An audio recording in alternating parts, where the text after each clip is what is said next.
All right, dude, we are live. What's up, guys? This is Dem Keys, and today we are gonna um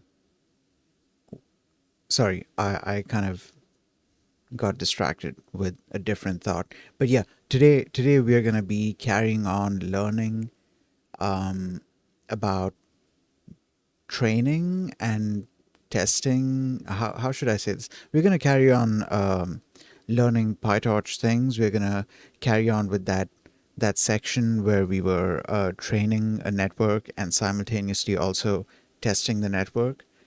I never actually so like we dove into the training section and I kind of picked apart the entire thing to understand, step by step what was happening, which was great. Like that was important for me. That was necessary for me. Um, Sorry, I was just trying to think about where I was going with this. But wait, hold on. Let me make sure that the stream is running. Let me refresh my stream manager page and yes, okay, stream is running. So yeah, like I was saying, um, we explored. Hold on, let me scroll down to that section. So in this section, we kind of explored the loss function. Mainly, that's what we explored, at least on stream. And then later on, I tried to sort of how do I say this? I tried to do these steps, this backward and step and zero grad, outside of the context of, or outside of a training loop. I tried to do them separately just to, get a better understanding. But I didn't go forward with it a whole lot, if that makes sense. As in, I didn't go any further than that. I also took some time to understand what was going on here. And I later found out that this basically means that we are we are running this calculation every 100 batches, and it's a batch of 64 each time. I do need to refresh my knowledge on how the loss function was working because I seem to have forgotten uh, what what exactly was going on. Because like, okay, um, let's say each batch. Let's not think about it as batches of 64. Let's for the sake of simplicity, let's think about it as a batch of one. So one sample is gonna give out 10 probabilities or 10 raw scores, which we call logits, and we are supposed to run this through a softmax function to get our probabilities. Okay, cool. So we get the probabilities, and then we are supposed to pass that into our negative log likelihood function.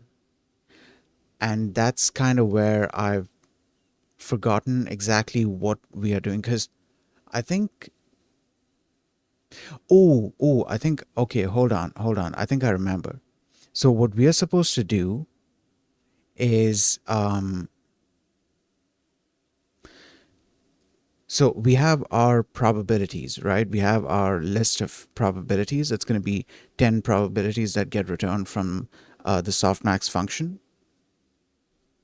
Okay, then we pass in, how do I say this? So there was something called the true index, or it was called the true something index. I don't remember what name was used, but let's say true index, just for now. Um, the true index is what's it's the index that's actually supposed to be, that's how how do I say this? Hold on. I have the thing in my mind. I'm just not able to put it into words for some reason. Give me a second.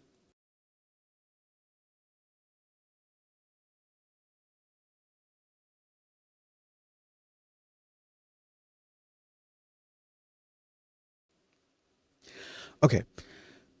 I need to show it to you guys. So while this thing is starting up, I guess I can do it in this.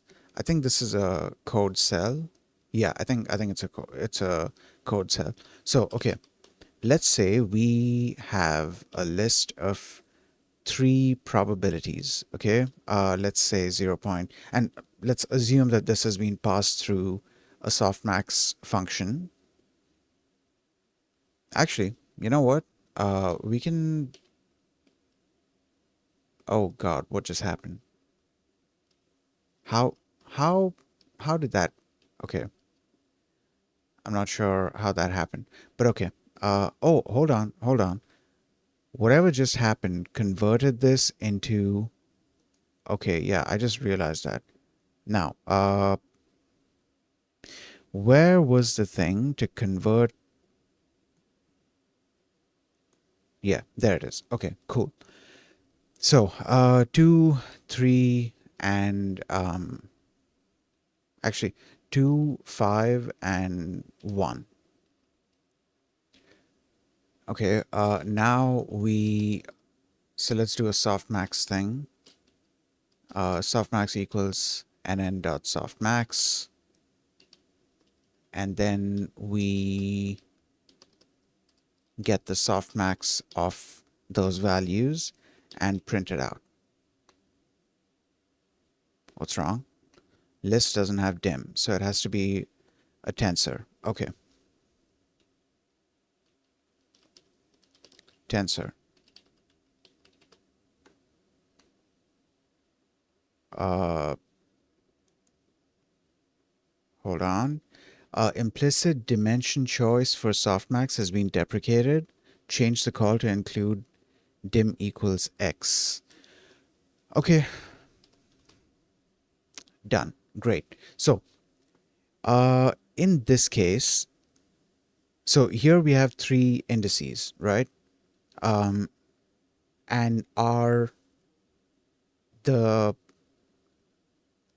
in the data set, each image's classification is given as an index, and that's called the true index for that specific image, right? That's the classification for that specific image.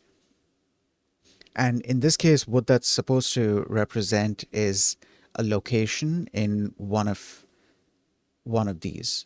So let's assume it's a maximum of three indices, and so the values are 0, 1, and 2, right? For the indices starting from 0. Um, yeah. Okay. So what we are trying to do, I'm trying to like say it out loud so I kind of remember what the calculation is. So what we have to do, at least from what I remember, after we calculate the softmax, we then are left with a tensor of probabilities that all sum up to 1, right? So what we need to then do is pick the value which is at the true index. Pick the value within this probabilities list which is at the true index. So let's say our true index is supposed to be, let's say this 1. Okay, so if we calculate our score, that's gonna be, actually I don't think I've used NN loss. Let me just confirm what NN loss actually does, and if it does exactly that, like it's taking the negative log, uh, it's calculating the negative log likelihood, then we can just use that instead.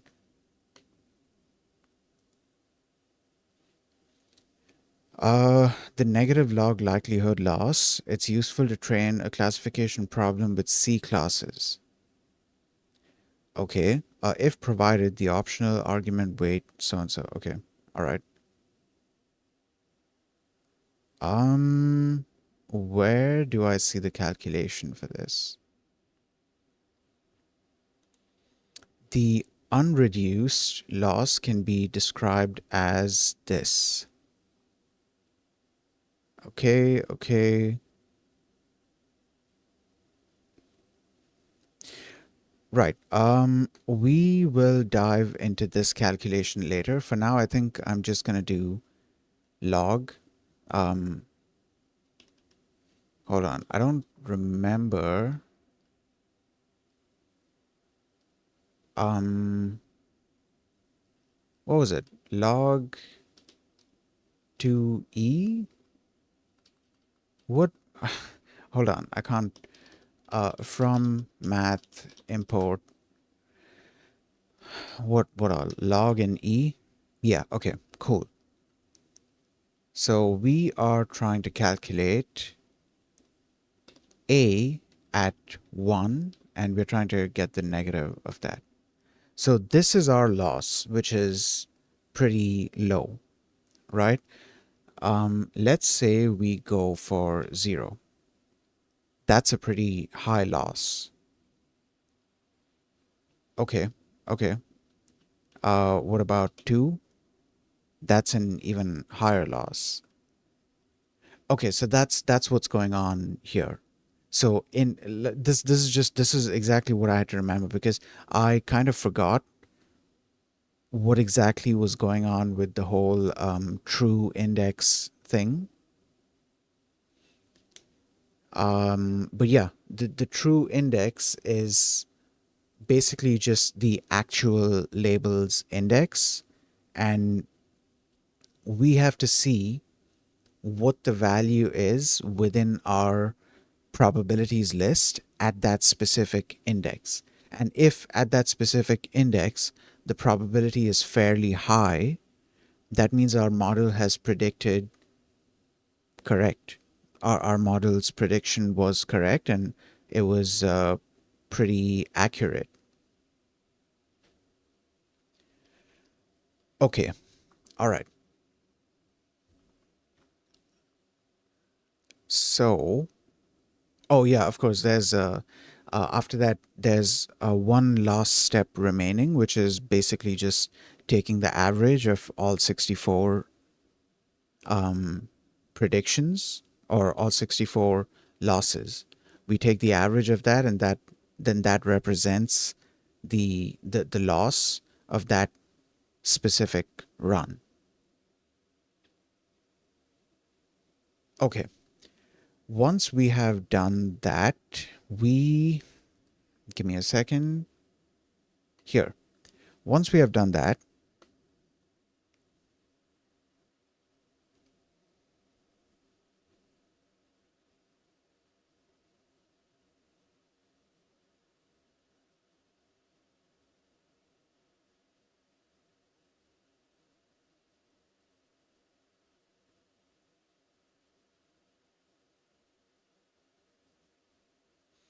sorry, got distracted. Okay.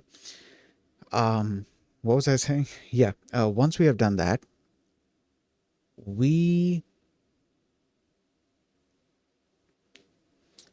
once we've calculated the loss, then we have to calculate the, well, we have to call loss start backward to calculate the gradients, and then we use optimizer.step, which is gonna update the weights using those gradients. And then we call optimizer.zeroGrad. I believe this is just to reset the gradients for all of the parameters. Yeah, reset the gradients of all optimized tensors. All right, and then we have this section, which is basically just every 100 batches, we calculate the loss in this way. We could very easily just not do this and just have this thing printed. But the problem is we have like 900, close to 950 batches. So it's going to be that many messages. That's why doing it every 100 batches it's a lot better. Basically it makes it so um, it's a lot less spammy, if that makes sense. It's a lot more compact. Okay, then we have our test loop. In the test loop, we set the model to evaluation mode.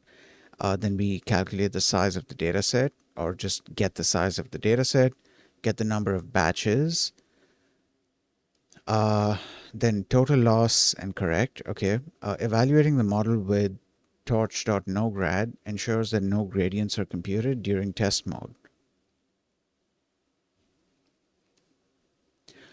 It also serves to reduce unnecessary gradient computations and memory usage for tensors with requires grad equals true.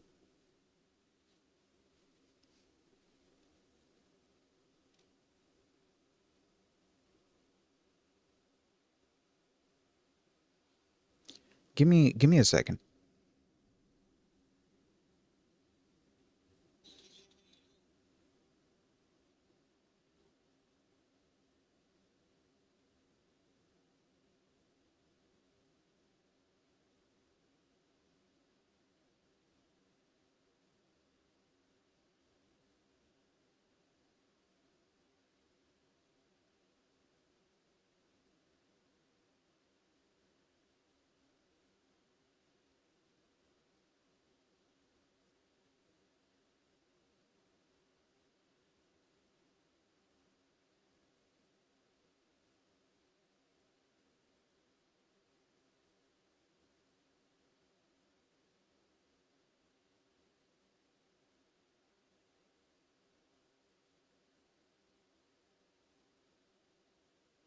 Just a minute. I'm just doing something here. I'm gonna finish it and then get back.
Okay.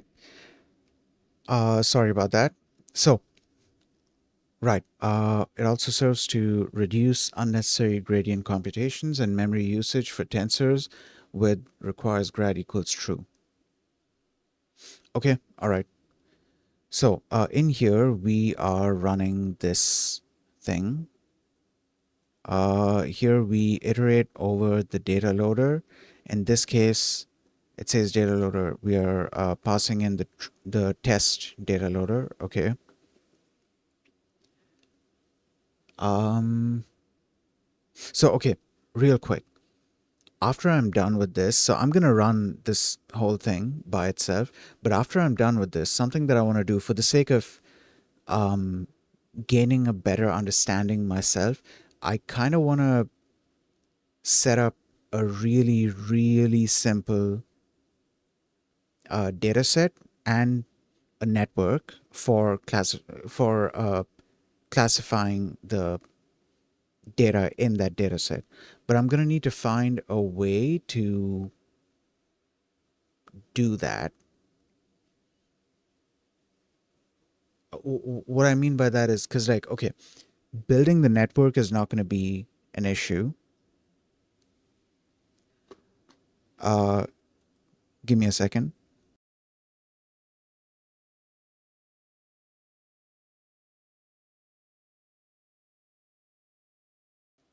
Okay, so building the network is not going to be an issue,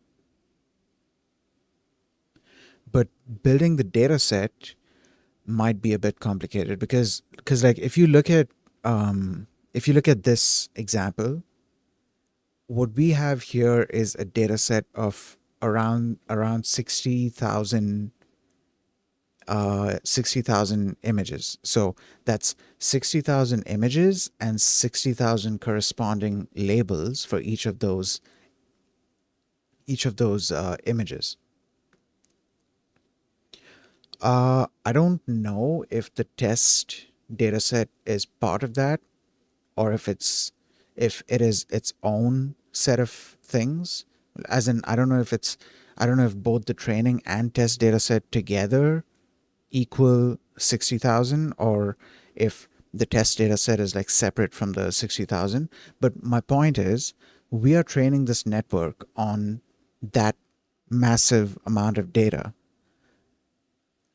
in order to have it do the classification properly, right? So we're going to need that big of a data set, or well, we're going to need the point is that we are probably going to need a big amount of data. Though I think that would depend on what we are trying to train the network on. And I feel like there's something to explore there as well. Because depending on I'm not sure how to say this, but like I kind of I get it in my head, I get it, but I'm not sure how to put it into words. Um so like with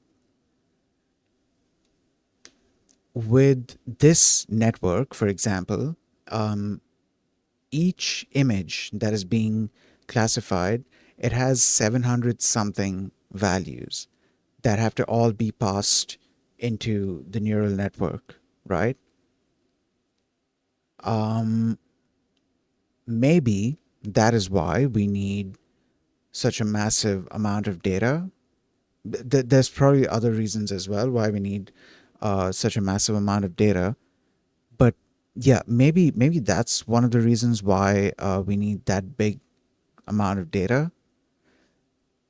But if my example that I'm setting up requires a small amount of data, we can, or rather, if my example is not passing nearly as many values into the neural network, then maybe I don't need as big of a data set for training. Though I feel like there's something to be explored there as well. There's something to be studied there. Um, in that, like, what is the difference between a neural network that's accepting 780 values in one go versus a neural network that's accepting 5 values in one go? Like, what would be the difference between both of those networks? What would be the difference between how they learn to capture a relationship, how they learn to um, capture the relationship between the various data points? I'm not sure. Again, I'm not sure how to put it into words, but I need to explore. I need to explore this because, dude, there's. I feel like if I build my own example, I'm gonna get to learn a lot more about how the neural network is working, how the neural network is capturing, how the neural network is understanding the data, and um, I'm just going to say various other things because I'm not even sure how to put it into words. But there's a lot to be explored. There's a lot to be explored there for me. So I need to set up this this example so I can get a better understanding. Now, where was I? Here. Okay. Cool. So, right. Yeah, I also came across this thing. So, okay, here we calculate, wait, so there's test loss. Test loss is an integer. We are incrementing the loss um, by getting the value from the loss function, which is one value. Okay. Then correct is this prediction argmax. This argmax, I believe, gives you the index of, yeah, it gives you the index of the cell or the element with the max value. So for example, if we take a look at our where was it? Here.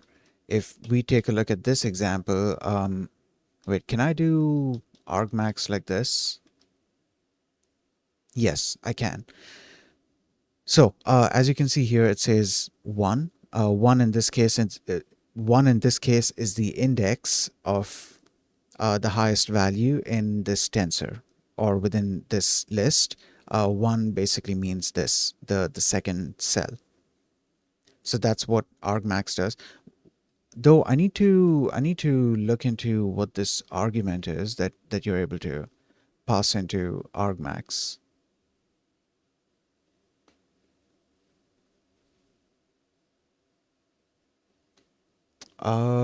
Is there a tensor thing that I can click somewhere here? Okay, never mind. Let me just search. What is it? Argmax.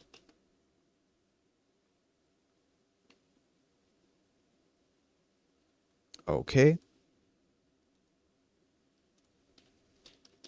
Tensor dot argmax. That didn't work either.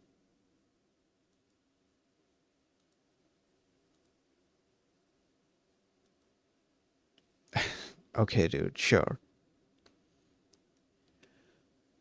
Right, so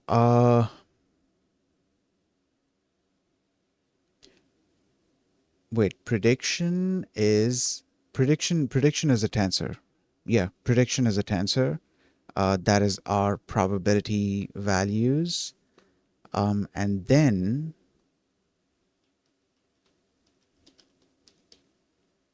tensor dot argmax. Okay, here it is. That's what we're looking for. Okay, right. We are looking for dim1 because, oh, yeah, yeah. Okay, yeah. We are looking for dim1 because this is a two-dimensional, well, is it? Yeah, yeah. This is a two-dimensional thing. Cuz if we hold up. So I've run this. Let's also run this and this, which is going to download the data set again. And then we have this thing here, train features, train labels, train data loader. Okay. I could iterate over train data loader. Okay. All right. So that I'm assuming is done. Let's say B equals, uh, what was the thing called? TD iter. Okay. So that's already an iterator. So we can just do this. And real quick, let's just print this out. So that's a list. Okay.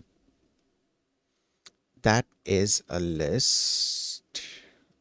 Okay, yeah. We could do TD features or TD feature.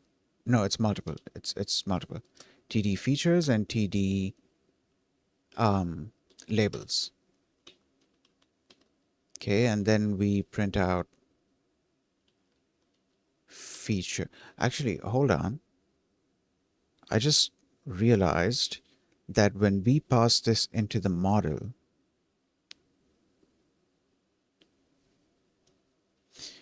uh, where is the model? Okay, we can do it here. Model equals, what was the model called?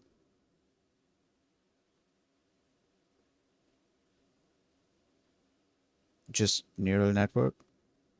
Okay. Oh shit. There is an ad break going on. I completely missed the ad timer, dude. Okay, anyways, there's an ad going on right now, so I'll see you guys in 30 seconds. I'll take a little hydration break.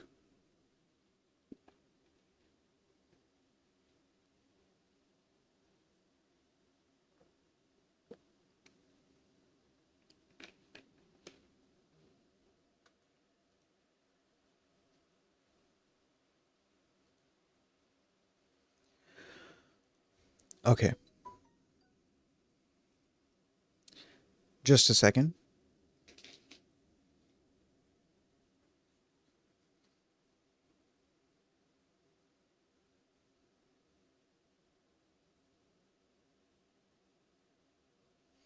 Okay. So, uh where was I?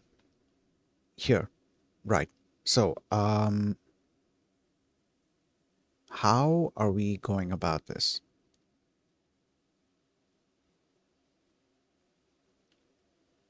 So we don't need the for loop, right? We don't need to iterate over the entire data loader.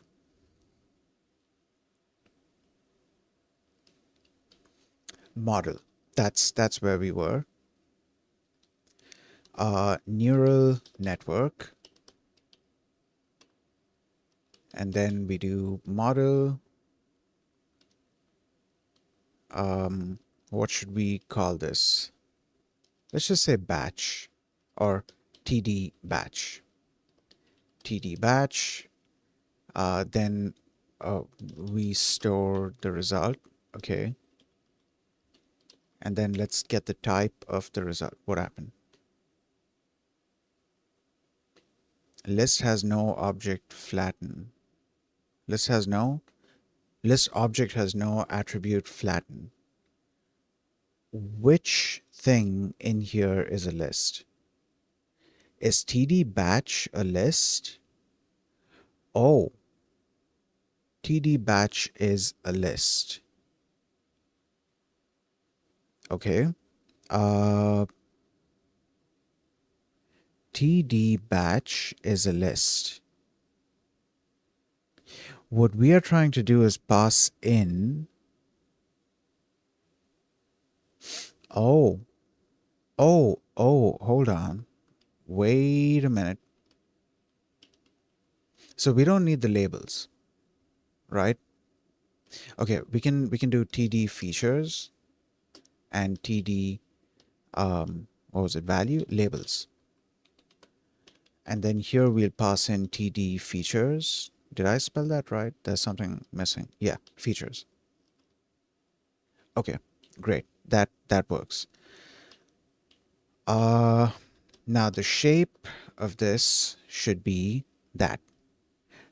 And if we take a look at, so how are we, like, I'm trying to visualize this. So okay, dim 0 is 64.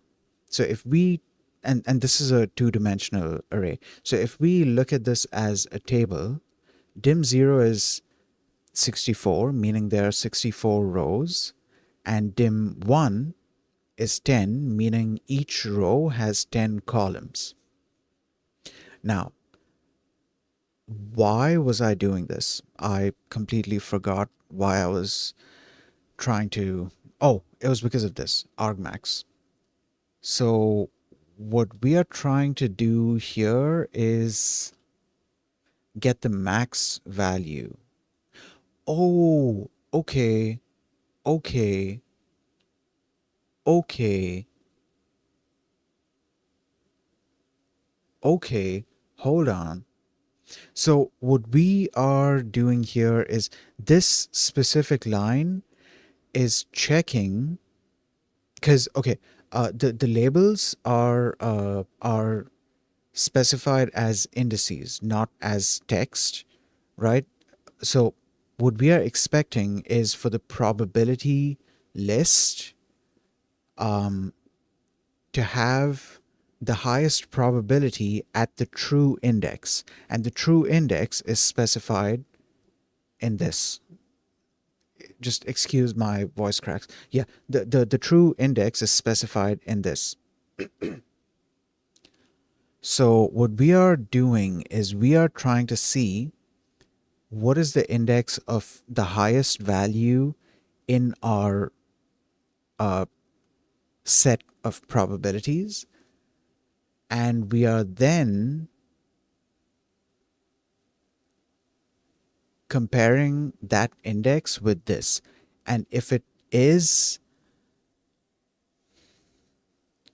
okay, so as I was explaining this, I also suddenly had had like a doubt in my mind, because this is still a batch, isn't it? Like, we are iterating over batches of data in the data loader, and these are like the training batches are 64, but I believe even the test batches are 64. Yeah, so the batch size for each test batch is also 64.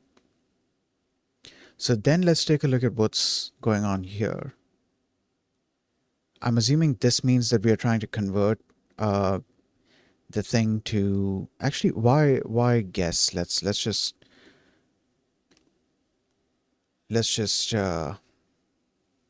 open that. Dude, I love that some of the functions over here can actually be clicked and it takes us directly to the documentation.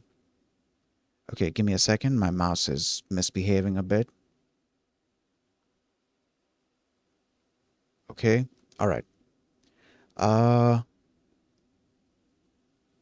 a torch.dtype is an object that represents the data type of a torch.tensor.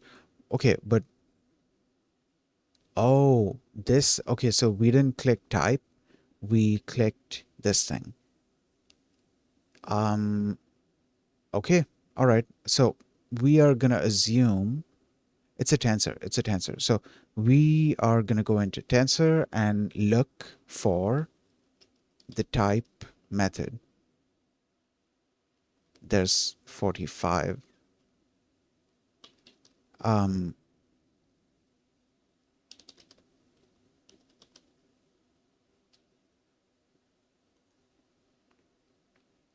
This returns the type if dtype is not provided, else casts this object to to the specified type. Okay, so that's what's going on here. We are casting it to, or we are typecasting it to a float, which, to be fair, I think it's already a float, but I think this is just like in case.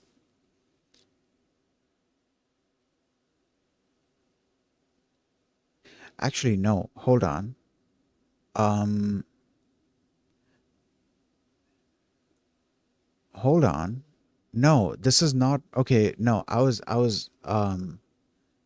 kind of mixed it up. So what I was saying earlier is a float.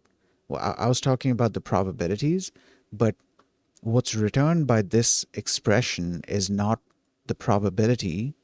What's returned is, I guess, just true and false, isn't it? Like, isn't that what's returned here?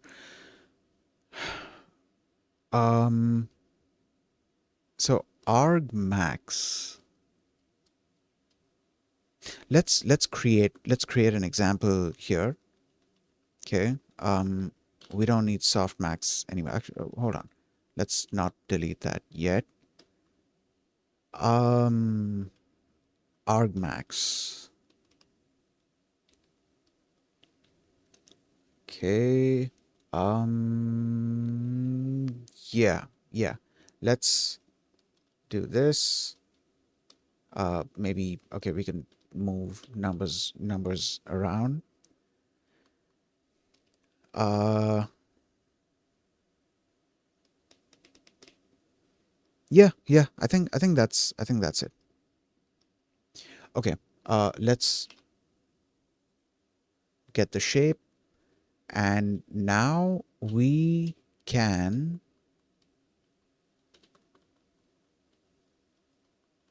Okay. So dot argmax 1, isn't it? Yeah, yeah, yeah, yep. It's 1.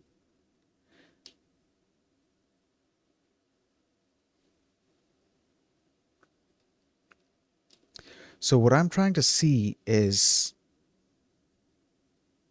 okay, cannot assign to a function call here. Oh, yeah. I'm missing that. Okay, so um this is essentially like, well, this no. Okay, I was about to say this is essentially like Boolean indexing. This is not Boolean indexing. This is this is what you use if you want to do Boolean indexing. I forgot words, dude. I'm at the end of my day, and my words are all just like, throughout this stream I've just been having trouble forming my sentences. But okay, anyways. So what was I saying? Yeah, so in pandas, I believe. Yeah, in pandas, there's the concept of Boolean indexing where you can provide some kind of condition, and then, or you can index an array. Donnie, hello, welcome to the stream.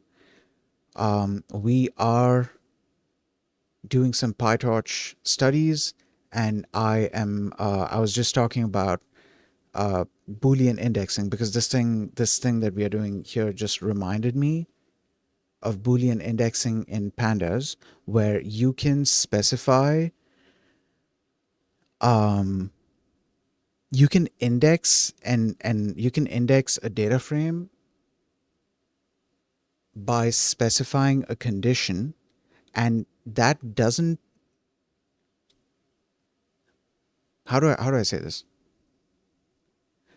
You're not exactly okay. So you can index a data frame by specifying a condition, and the result of that is going to be a boolean array, and you can then pass that boolean array in.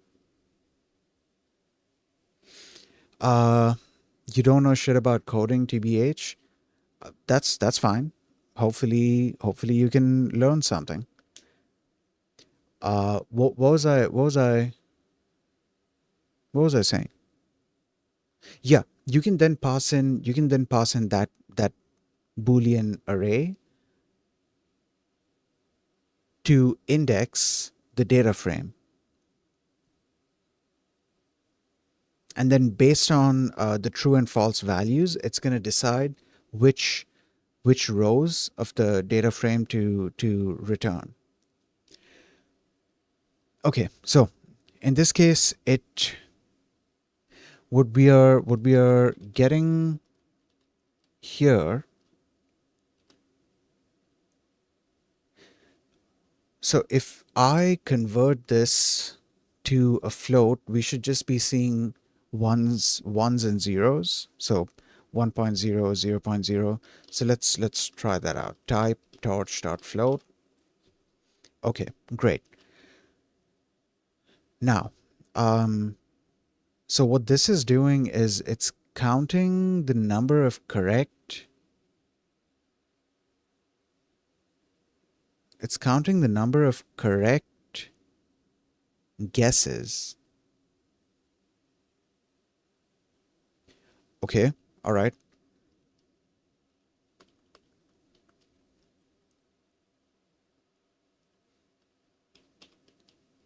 Um, let's create another thing here and let's change some numbers around. That is still actually going to be, yeah, no, that's the result there is still going to be, because in the end, I'm planning on summing it up. Well, okay, so the result is, okay, all right. So the result of this should be 2. And because this is a tensor with one value, so we use item to get the value out.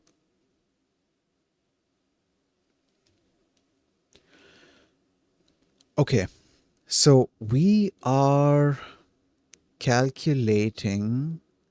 Oh, that's okay. Now it makes sense. Now it makes sense. And okay, all right. So now I'm kind of getting, because initially I was confused about why, like how is this helping? It's doing 100 multiplied by correct, but then correct is going to be, it's going to be, it's the number of guesses, right? Or it's the number of correct guesses, but that's going to be more than 1. That's going to be more than 10 actually.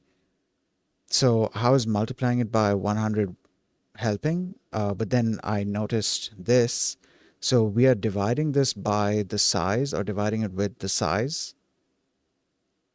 And the result of that is going to be a decimal, which we then multiply by 100. And that's how we get our accuracy.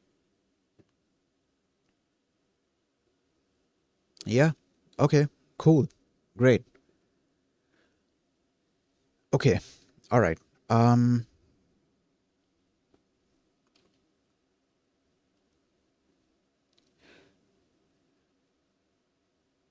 test loss and then correct. Test loss is number of batches. Okay, this is clever. This is they've found ways get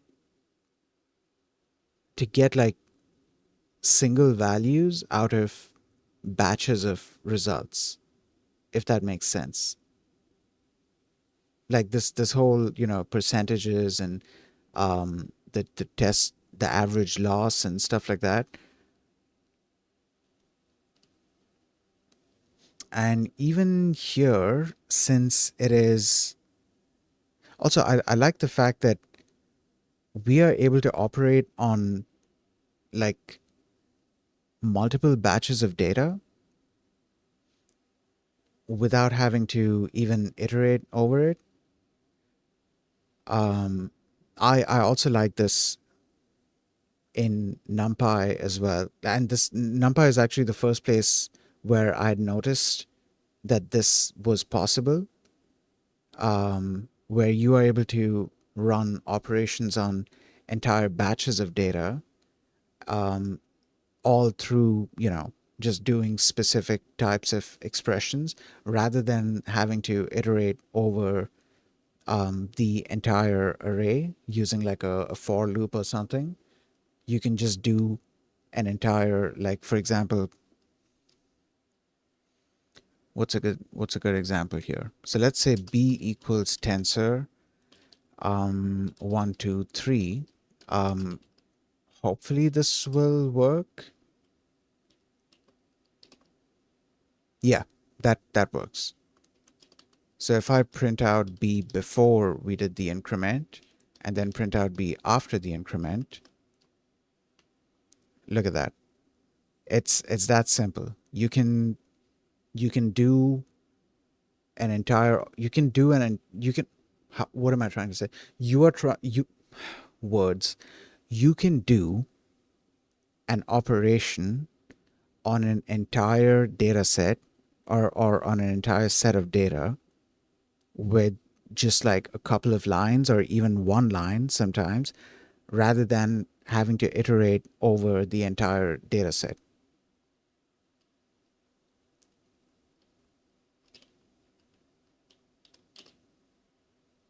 Like, look at that. Okay, so in test mode, we are iterating over, so we can, okay, we can remove the no grad thing, because the no grad thing is, it's for the most part, it's mainly just to avoid gradient computations. So it's for performance related reasons. So we can remove this section and we can just use this section.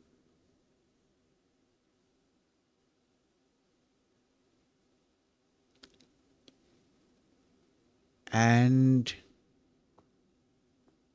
yeah, if we run this code exactly as it is, we should have our neural network trained completely. I just need to look at the math for a little bit so I can kind of remember exactly, well, rather understand. I wanna understand exactly what we are doing and why we are doing it. Simple stuff like this. Like previously, I didn't know this. So okay, correct starts out at 0, right? And then we iterate over each batch in the data loader, and each batch has 64 samples. Fortunately, I don't need to worry about the 64 samples. Wait, do I? I don't think I do. Wait, we are getting, oh yeah, no. Okay. Hold up. So each prediction is going to have 64 values. Yeah, each prediction is going to have 64, well, each prediction is going to have 64 sets of probabilities. And we are using this line to figure out if the neural network has done its prediction correctly or not. If it has, then we get a true. If it hasn't, then we get a false.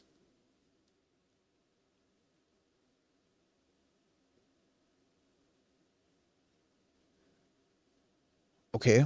Um, and then basically what we are doing is we are counting the number of true values, and just, well, yeah, we're just getting a sum of the number of true values. So we are essentially counting the number of true values and incrementing correct with those values.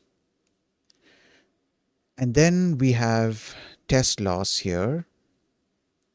And test loss is also being incremented. Oh, okay. So then what we are doing here is basically, hold on. If we are dividing it, oh, yeah, okay. So it's average loss. So what we are doing over here is just taking the mean, which is why we are, adding this, because average is basically the sum of of all of the samples divided by the number of samples.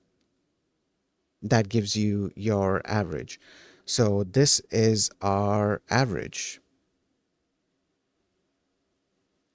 And then this is our number of correct values. And for the sake of getting a percentage, we are doing this. We divide it by the size over here, so we get the number of batches, which is 900 something from what I remember. And then we divide correct by that number and then multiply that number by 100 to get our percentage. This is, I mean, dude, I want to say this is clever. This is, a lot of this is just basic math, but like, this is clever. This is, I can appreciate the whole setup here.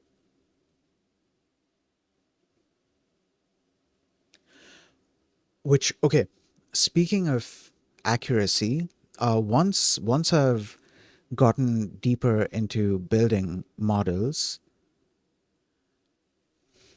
um, it is quite smart. Yep, yep. It's something like, it's one of those things that's like, okay, this is simple math, but I like the way that this has been this has been set up. And I can probably use the same logic in the future as well. But this this this kind of makes me think that I need to explore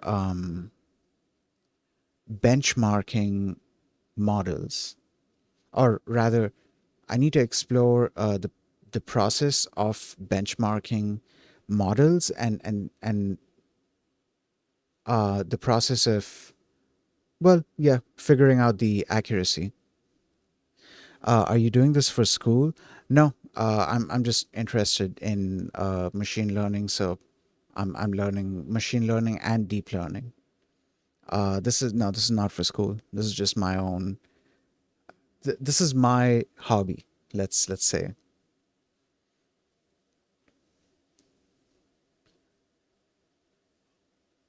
I guess, okay. We can. I mean, now that I've kind of like picked apart this entire code, I guess we can just, dude. I need to remember this part. No, you know what? Okay, we can write this. We can write this out later once.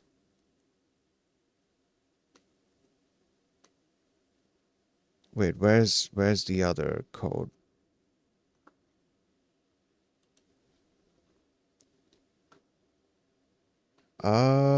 Here. All right.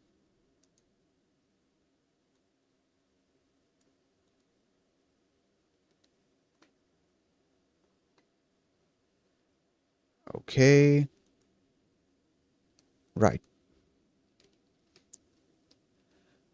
So this is our test loop, and then above it should be our train loop. Okay, cool.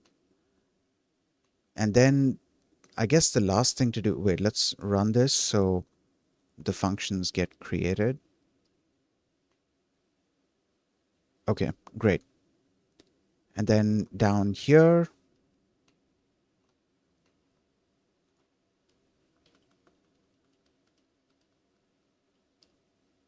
actually, let's create a new code cell.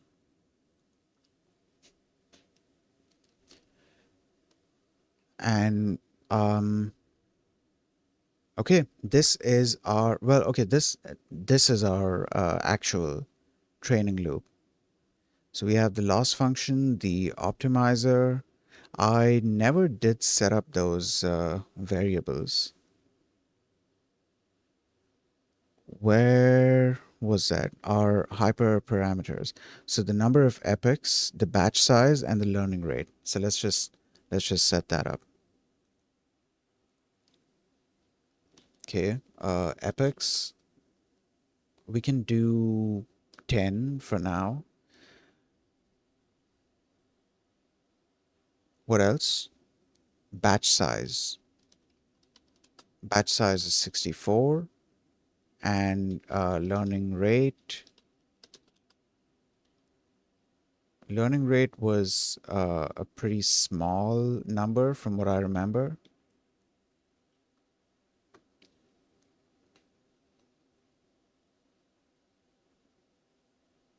Hold up. Where?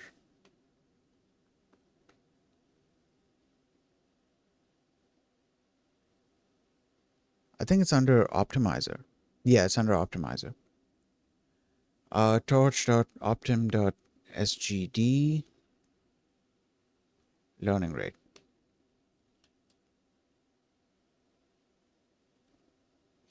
Okay.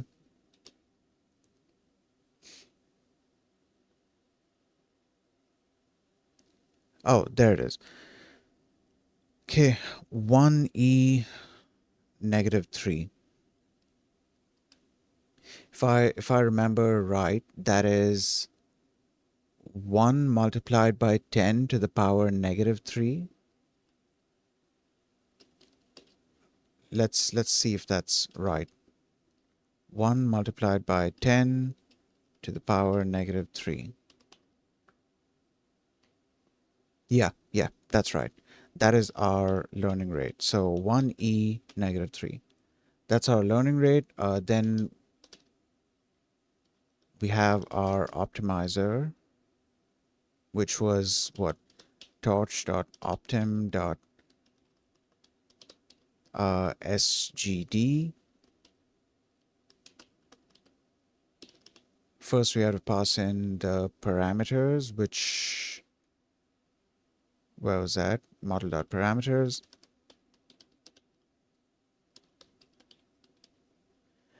Then we have our learning rate, which is this. Then we need our loss function, which was cross entropy loss.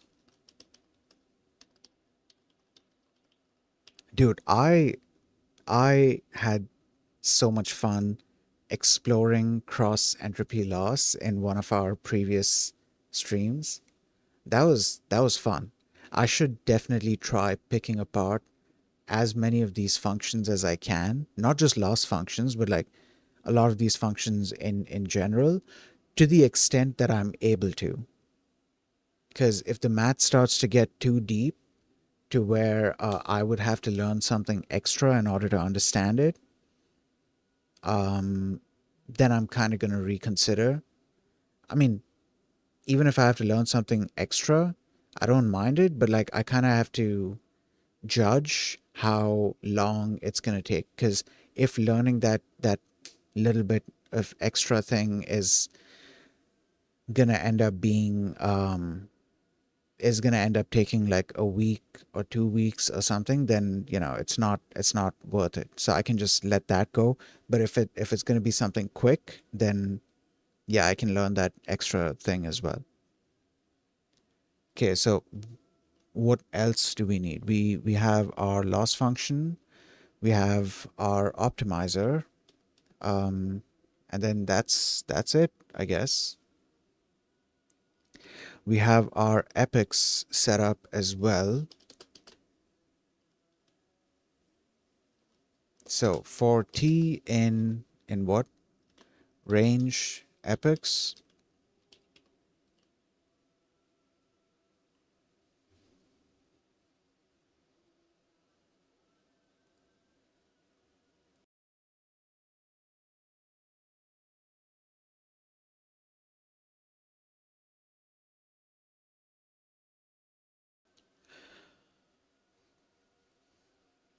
Okay, so for each epoch we call the training loop, and then we call the test loop. So we run one training iteration and then we run one test loop or one test iteration to kind of gauge the accuracy of our model at that specific point. Is there? Well, yeah, there is actually, right? The loss. There's the loss. We can plot the loss. We can plot the loss. Um, yeah, let's just print this entire thing out. I don't, or let I mean, let's just copy this.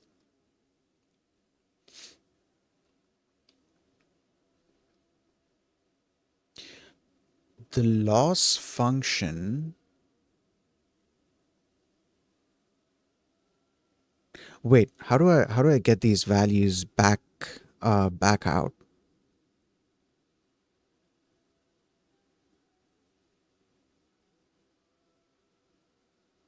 Yeah, I'm gonna need to store these values somewhere so I can then plot the entire thing. It should be.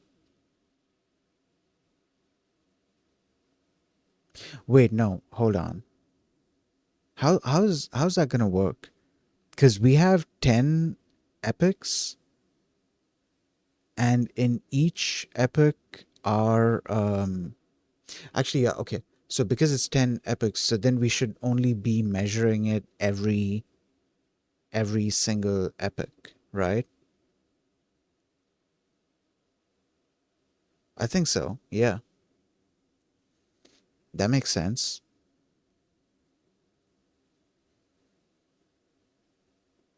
Though, how do I? Okay, it's a if it's a global value and you want to read outside of or well, yeah, if it's a global value and you want to read it within the function, you can just read it. But if you want to write to it within the function, then you have to declare it as global within the function. I could do that. Yeah, I could do that. Okay. So here's what we're gonna do. We're gonna have a per epoch loss. The loss value is, yeah, we can just print out the loss value by itself. We don't need to like scale it in any way.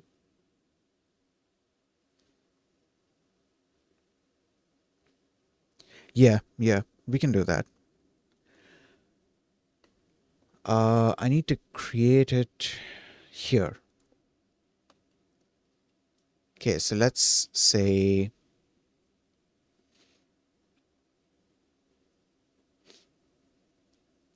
per epoch loss. Initially, that's going to be 0.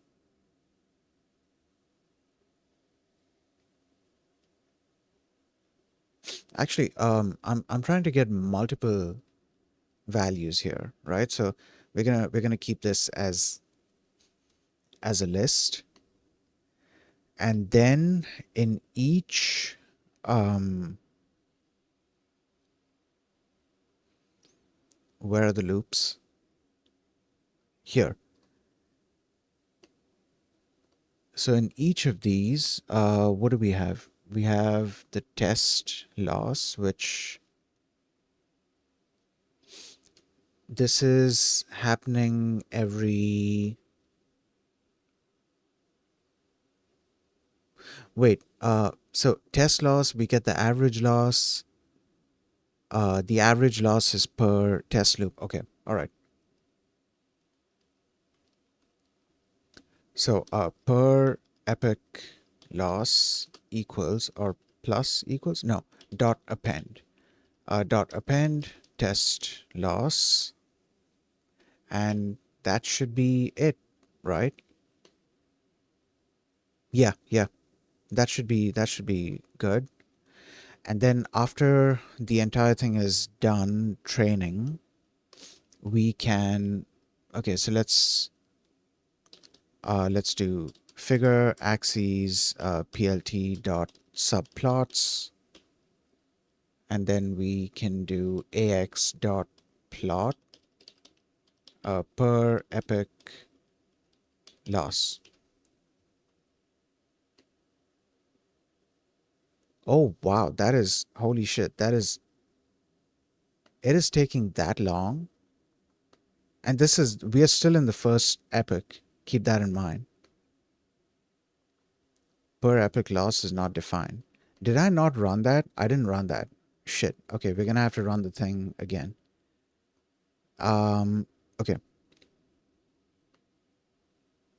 It was here.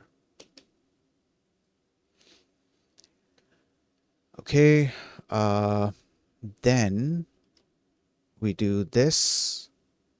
Yeah, the issue occurred here because once it got to the test loop, it couldn't find this list. Okay, that is done. Hopefully we should be good now.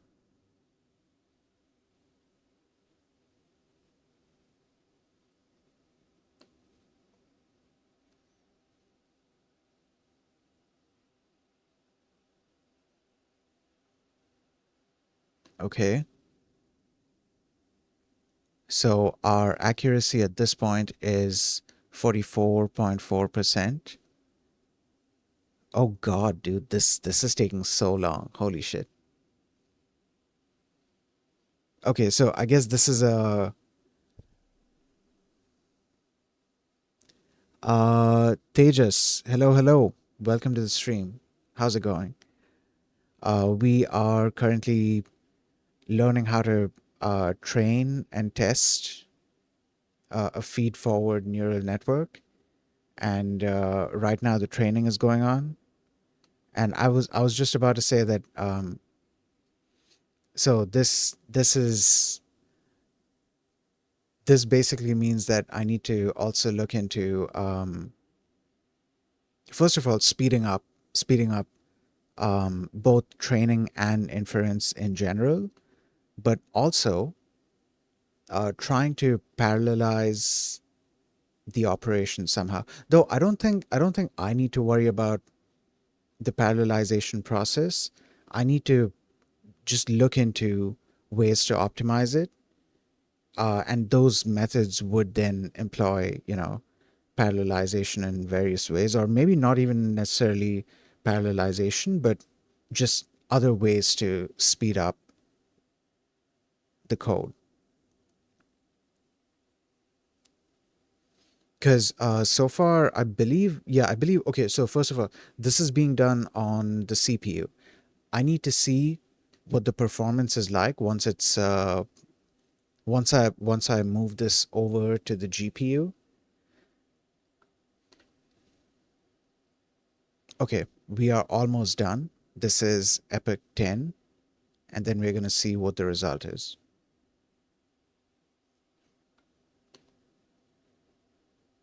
Look at that. So this is our loss.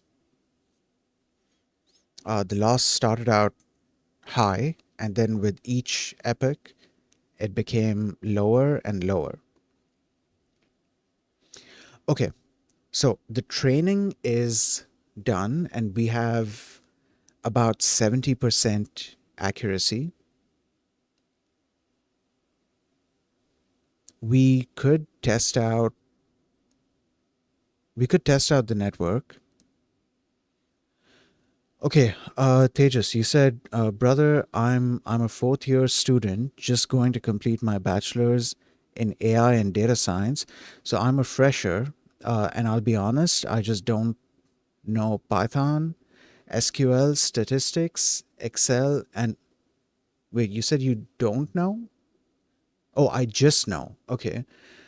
I just know Python, SQL, statistics, Excel, and Power BI. Power by? I've heard of this thing. I haven't used it though. Can you guide me? Um, I don't know if I can guide you. I don't know if I'm the right person to ask this to because I never went to university. What are you looking for guidance on? Like, what are you trying to figure out? Give me like a specific question, and if I have some information that can help you, then I'll happily. Job. Yeah, no, I can't help you with that. Uh, all I can say is um, build up your resume. Um, go on to have you heard of Kaggle? You said you do data science stuff. Have you joined Kaggle? If you haven't, then start there. Um, do a bunch of data science and AI related projects. Make sure your GitHub shows a bunch of the projects that you've done. So anybody who's trying to hire you for for whatever job it is, they're gonna see that yeah, you know what you're doing. Um, Kaggle also does competitions, so test your knowledge in those competitions. Actually, there's a bunch of those competitions that through which people also end up getting job offers. Um, People actually pay Kaggle, like I mean the bigger like companies and stuff, they actually pay Kaggle so they can host competitions on there. So try participating in a bunch of those competitions as well. Hopefully you'll, well, aside from building up your own knowledge, hopefully you'll also get noticed by potential employers on there. But yeah, other than that, I don't know if I'm the best person to be giving career advice because I do this as a hobby. But yeah, I don't know how much my answer helped. Good luck. Good luck with your job search. I'm curious. Hold on. Let me look up that Power BI Power BI thing. Thank you, bro. Yeah, no problem.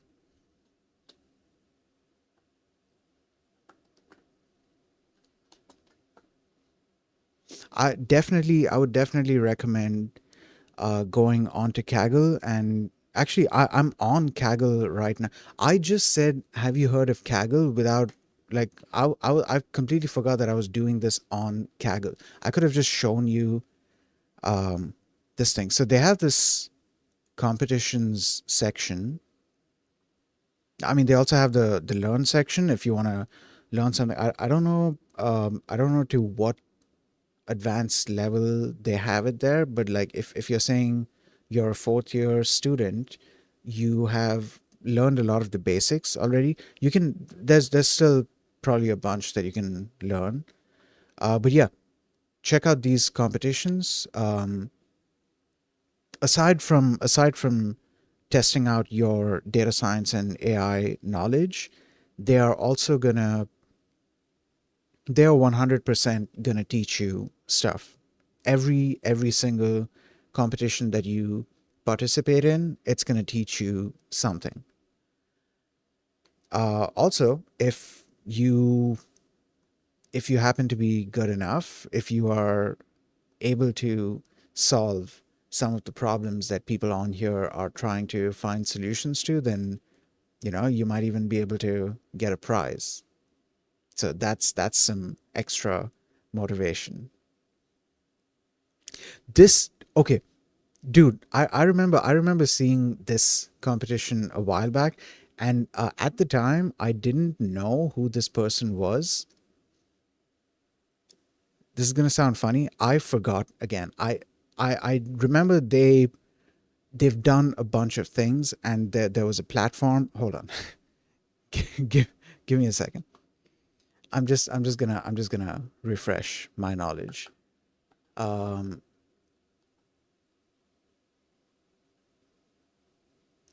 this is the person.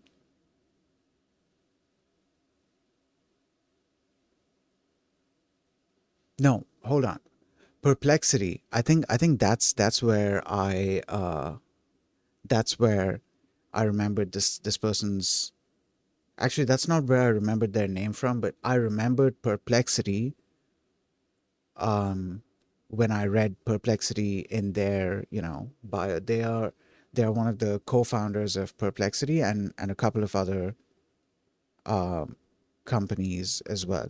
So yeah, this person has set up this challenge, which is pretty interesting. From what I remember, it was a thing where you could use AI to basically solve. What are you doing currently? A job or self-learning? Right now, this I'm doing this as a hobby. I'm learning AI stuff as a hobby, AI and data science. To be honest, deep learning more specifically, and data science. I'm doing it as sort of a hobby because I enjoy learning stuff, and this is one of the things that I want to learn. Uh, okay, yeah. So this was dude, I'm okay. I'm really interested in seeing what other people have come up with for this. This competition is going to run for another 2 months, apparently. So let me just read out this thing. Um, it says, I'm Andy, and I'm giving $1 million to the first team that exceeds 90% on a new version of the SWE bench SWE benchmark containing GitHub issues we collect after we freeze submission. Hold on, no, no, no. I remember a different description. The whole idea from what I remember with this competition was to build AI that could solve GitHub issues, um, so that humans wouldn't need to. So basically, AI assisted coding, but like not just AI assisted coding. The AI would need to understand the issue and then also fix the issue. So it would then take the load off of the human who would have to do it. And then the human would be able to concentrate on actually building the product or service or, platform or whatever it is. That was the idea. That was the idea behind this. And in terms of the prize, I also remember them mentioning that it would be divided up into first, second, and third place. But like, I think each of the places could be like shared in some way. Oh no! Okay, so there's five places. There's up to a fifth place. Um, yeah. Okay. So, anyways, this is one of the things that you could test out. Can I connect you on LinkedIn? I'm not on LinkedIn, but I'm on Twitter. I'm on Threads.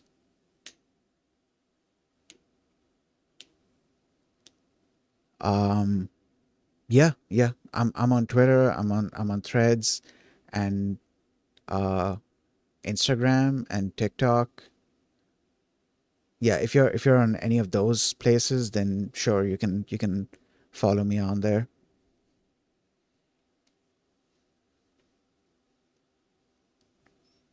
Yeah, that's wild. Like, dude, I saw the amount that was being offered. Yeah. I'm on Instagram as well. Um, I don't, unfortunately, I don't post as much often on there. I do try to post every now and then. Um, I don't remember if I updated my. Actually, if you check my, yeah, it should just be my my Twitch handle. Yeah, yeah. I think I need to update my Instagram command. I'm not sure if I updated that and it's showing the old. Give me a second. I'm just gonna check.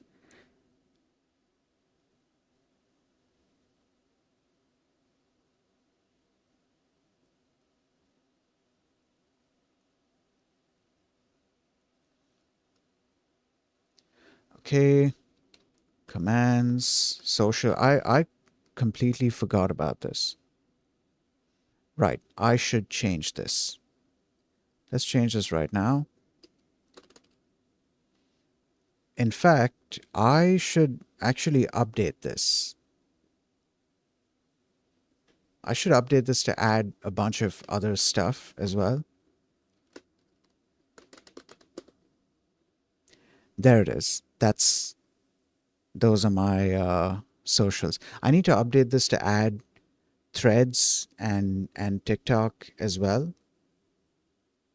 Where else do I post? Yeah, yeah.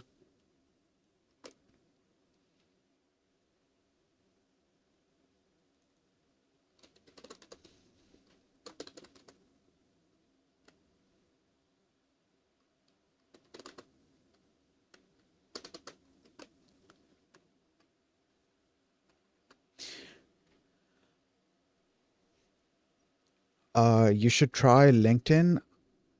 Sure. I mean, I was on LinkedIn. I did try LinkedIn like ages ago. This was probably like a decade ago. This was before somebody purchased LinkedIn. I think it was Microsoft that purchased LinkedIn. Um, how old are you, if you don't mind? I don't know. 33, 34. Yeah, one of those two. But yeah, I did try LinkedIn like ages ago, and I mean, even if I did join it at this point, I don't know to what extent I'm going to be posting on there. That seems like more of like a professional platform, and I don't know. I'm not sure how much I would really enjoy being on the platform. It's great if you're looking for like, business connections and all of that. If you're looking for potential employers or potential employees, I'm not really looking for any of that. I can explore LinkedIn again though. I don't know, do they have like a free thing now, or is it because last I'd heard there was like a paid thing for LinkedIn. I don't know if they had like a free thing. Oh, it's free? Why did I think LinkedIn was paid? Was it paid? It had to have been paid at some point. Because I remember a bunch of people complaining that they would have to pay to be on LinkedIn, and then a bunch of people left. But yeah, okay. I mean, if it's free now, then maybe at some point I might give it a try. Let me see. I mean, I don't know. I might explore it. It has a premium version, but that's for checking someone's personal details and to promote your profile. Okay, okay, good to know. Good to know. Yeah, thanks for letting me know. Um, I might give LinkedIn a try. I'm not. I'm not sure when, but yeah, I might actually give LinkedIn a try. For the time being, I'm trying to focus on uh, a couple of a couple of the other social media apps. A lot of the stuff that I built, build, in fact, not just built. A lot of the stuff that I build and a lot of experimentation and stuff that I do, even like tutorials and stuff, I mainly posted on these platforms. Um, but yeah, yeah. Now, dude, I need to I need to work on that speech. Well, for the time being, text to speech tech. Also, wait, wait a minute. So here's what we're gonna do. Okay. I wanted to be able to do like a flashy, thing where I would display the image and then also the label and see if the network predicted the thing correctly. I don't remember if I can just pass that in. There was a bit of a complication, or well, okay, not. I mean, saying complication makes it sound bad, but there was there was something that we had to keep in mind when trying to display stuff from. Okay, what does this visualization code look like? Oh, we're just squeezing the image. Okay, all right. Oh, there is an ad playing right now. So I guess we'll wait for 30 seconds.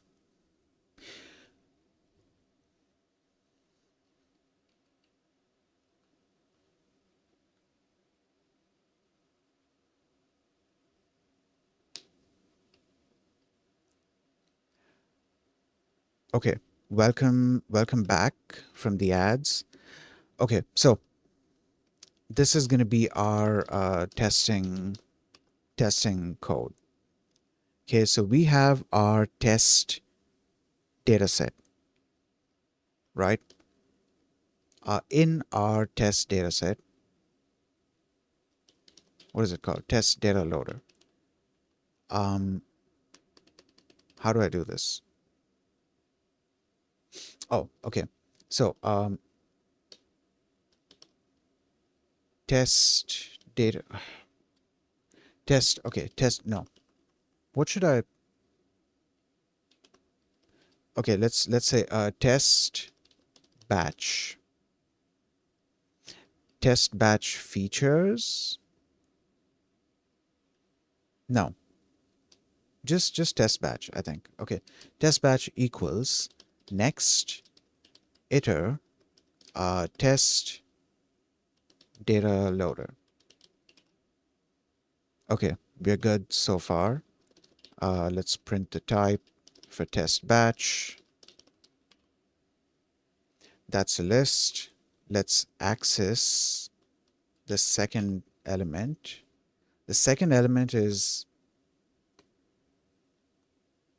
oh, okay. It's these are okay. Okay, so it's two rows, and each of the columns is a label. Um, right. So how should I just like transpose it? I think. Yeah, yeah. I think I can.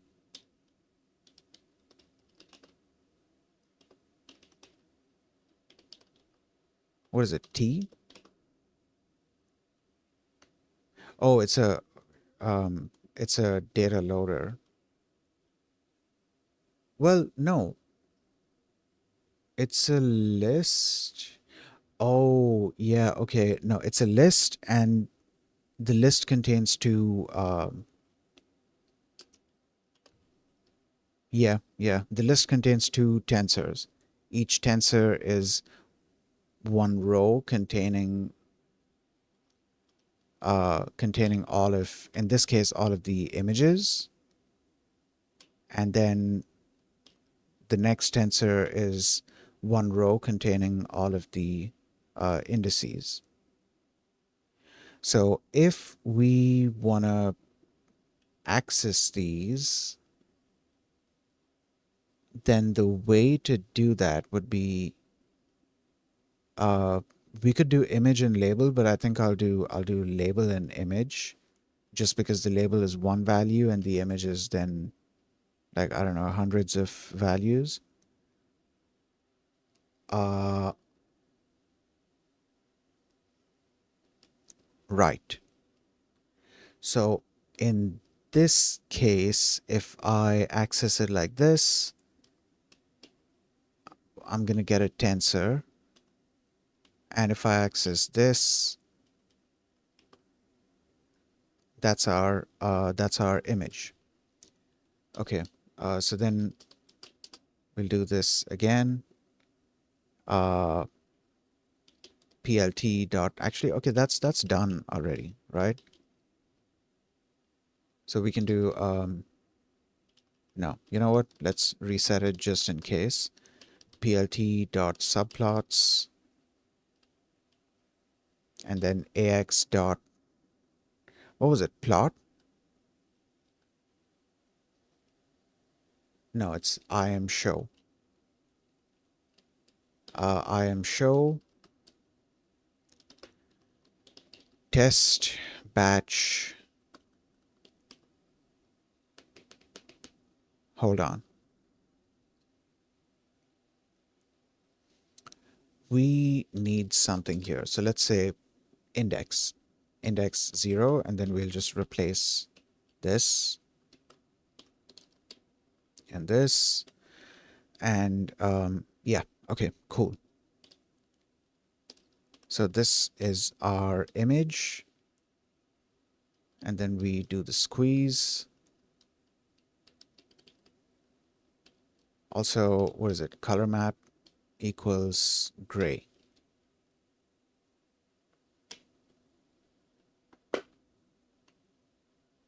Oh God, don't do that. Holy shit. Hold on. Hold on. Just a minute. We need this, but we don't need to print out that entire thing. Oh, something that we do need to print out is the classes. So how do we get that?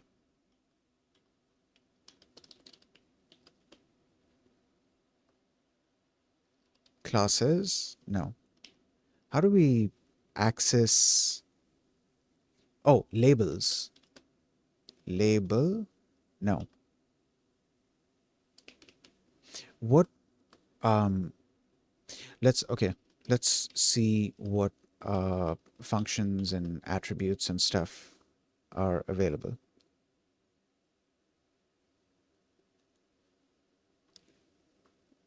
Okay. Oh, wait, hold on. This is a list. I'm trying to access the wrong thing. I'm supposed to be doing test. First of all, test batch is not even like defined at the top. Okay. Dot label, labels, class, classes. Okay, dude.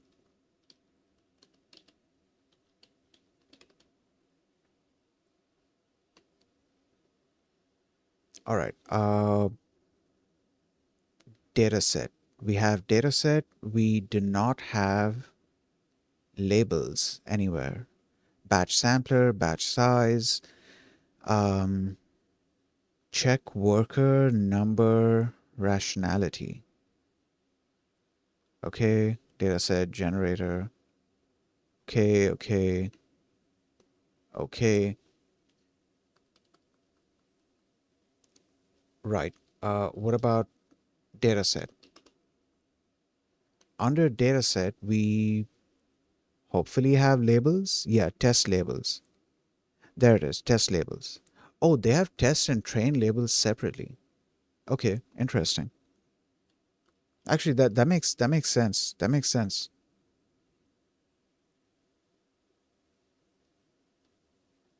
Um, right. So dot dataset dot test labels. So I should be able to just print this thing out. And you're joking, dude. Come on.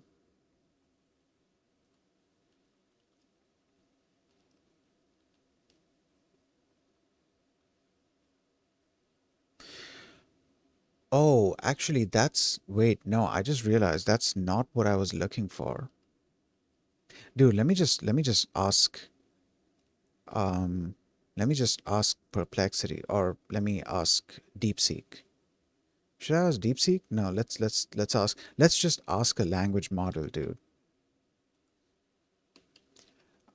In PyTorch data loader, how do I get a list of the labels? I don't mean uh, each label associated with each image. I mean just a list of all the possible labels and optionally any text associated with those labels. Actually, I should say uh, all possible indices.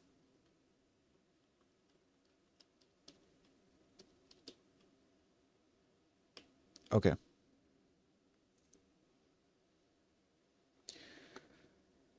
Okay. Um, it says dataset.classes. Did I miss that?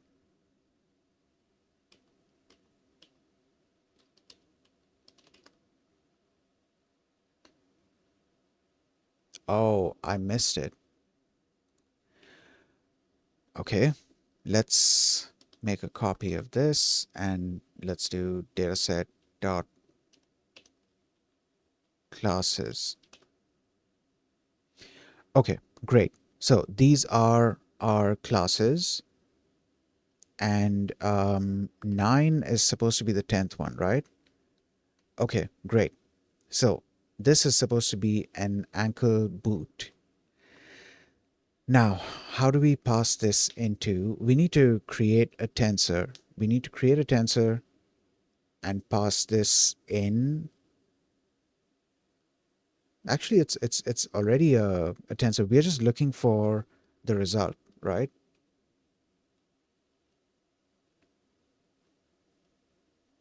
Um, so we plot the thing at the bottom. Let's say res equals model.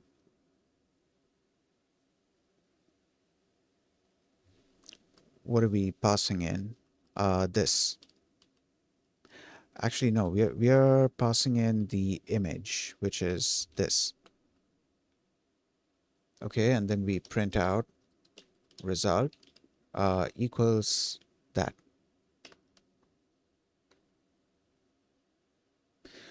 Oh God, the result is a list of probabilities. We have to pass this through cross entropy loss. Wait, do we need to pass this through cross entropy loss? No, hold on. Wait, how? Wait, hold on, dude. Oh, um, right. So, I just remembered that, yeah, this is a thing that we can do. Argmax, I believe the first dimension. I think so. Yeah, yeah. I think it's the first dimension. And there it is. Okay, so this is our result, tensor 9, and the expected label is also tensor 9. Let's try a different index. Let's say 10. This is 4, so 0, 1, 2, 3, 4, which is a code. And this correctly says it's a code. Okay, let's try.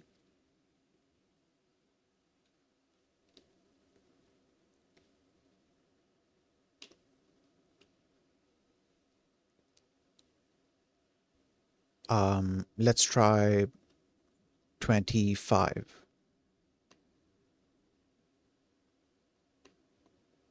Oh, okay. There is a bit of an inaccuracy here. What did this consider? This considered it a trouser. No, it considered it a pullover. What's a pullover? Like a t-shirt kind of thing? But so the model considered this a pullover, but in reality, this is a coat. So I'm assuming a pullover is it's like a top kind of thing, like something that you wear from the top. It's not like a pant kind of thing. I don't know if it's kind of like a dress where you let me look up what a pullover is. Hold on. I've legit never heard of pullover. Give me a second. Oh, okay. It's just something it's like a sweater that you pull over you. Like you pull it over you while trying to put it on. What? Okay. All right. Okay, so this is apparently a coat according to the data set, but it was identified as a pullover, and I can kind of see why that would be the case. Because it does kind of look like a pullover, which hold on, that's kind of interesting. That is kind of interesting because the model, the neural network classified it wrong, but the fact that it resembles a pullover, at least when we are looking at this right now, it kind of resembles a pullover, and the network identified it as a pullover, even though it's not a pullover in this case. It's a coat, but it looks like a pullover, and the network identified it as that. That's There's something to be studied there. There's something for me to explore in terms of, see, this is what I'm talking about. There's like so many small things here and there with neural networks to be explored. Okay, let's try one more. 35. So this is correct. It says t-shirt. Let's try.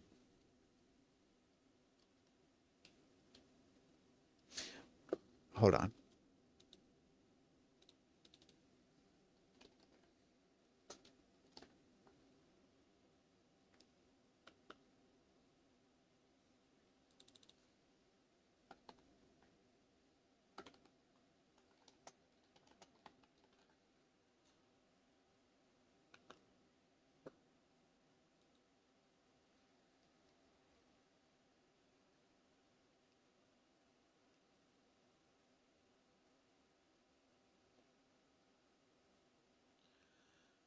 Okay, let's say 28. This is identified as an ankle boot correctly. Let's say 38. This is also identified correctly. This is identified as a sneaker. Let's do 63. I don't think there's a 64 because the batch size itself is 64. So this is 5, which is what, coat? No, sandal. And it identified it correctly. Hell yeah, dude. Look at that. We have officially completed learning how to build, train, and test a feed forward neural network.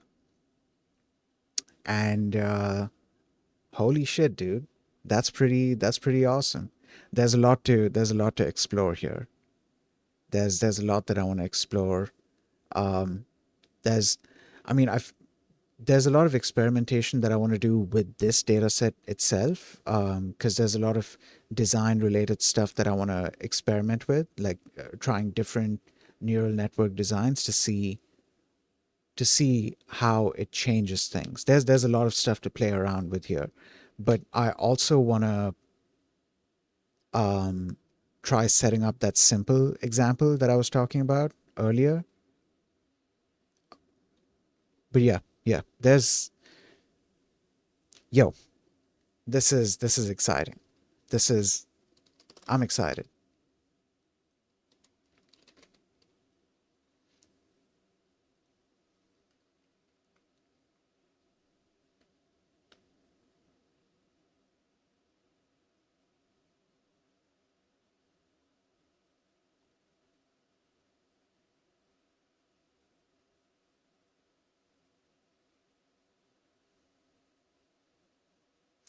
Okay, so let's raid somebody. Okay, so there are two people that I'm seeing here that we could possibly raid. Let me see which one of them, which person's chat I'm able to, which person's chat I'm able to type in. Make sure it's not a follower only or, okay, so this person is follower only, so we are not going to be raiding. This other person is doing a study with me stream.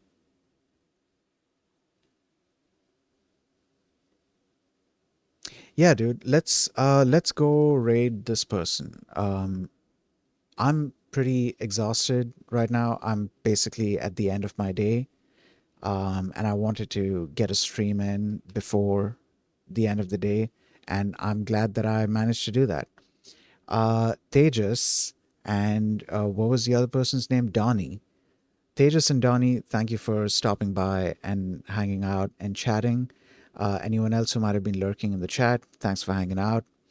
Um, I'm gonna try and stream again tomorrow, and yeah, we're gonna carry on playing around with neural networks. I've already started reading up on convolutional neural networks, so that should be exciting to get into. But there's tons of stuff to explore with feed forward neural networks right now.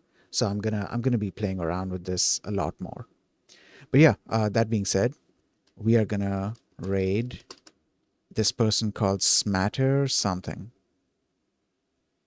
Smattered Stars. We're gonna raid this person. Uh, yeah, that's gonna be it for today's stream. I hope you guys have a nice day, and I'll see you all next time. Peace.